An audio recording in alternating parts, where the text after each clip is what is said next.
மிக தெளிவாக மாநில முதலமைச்சரே சொல்கிறார், அரசியலமைப்பு சட்டத்தை திருத்த வேண்டும் என்று.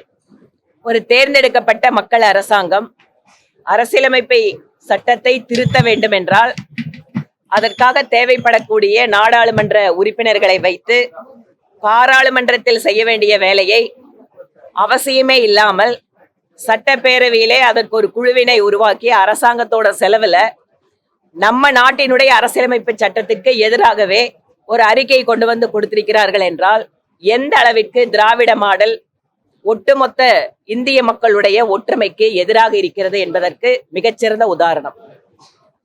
ஜிஎஸ்டி வரி சேவை, நீதித்துறை, ஆளுநர் என்று பல்வேறு தலைப்புகள் புக்கு பெருசு. ஆனால் எவையெல்லாம் இவர்களுக்கு வசதிப்படுகிறதோ வசதிப்படுகிற நேரத்தில் அனுபவித்து விட்டு 2004 14 வரைக்கும் 10 வருடம் மிக முக்கிய இடத்தில் மத்திய அரசாங்கத்தில் இருந்து ஆட்சி நடத்திய அவர்களுக்கு அப்போது இந்த தேவை எழவில்லை.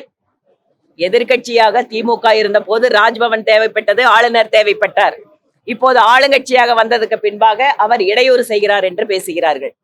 ஆக முழுக்க முழுக்க இரட்டை வேடமிடுகின்ற திராவிட மாடல் தங்கள் ஆட்சியின் அவலத்தை மறைப்பதற்காக இந்த ஆட்சி அதிகாரம் நிறைவேற்ற வருகின்ற இந்த நாளில் மாநில சுயாட்சி என்கின்ற ஒரு பிரச்சனையை தேவையே இல்லாமல் எடுத்து அதில் ஒரு சில ரெக்கமெண்டேஷன் வேற கொடுத்து நாங்கள் எல்லாம் அதற்கு உறுதியாக இருப்போம், நாங்கள் தான் தொடங்கி வைக்கிறோம், வழக்கம் போல வீரவசனம்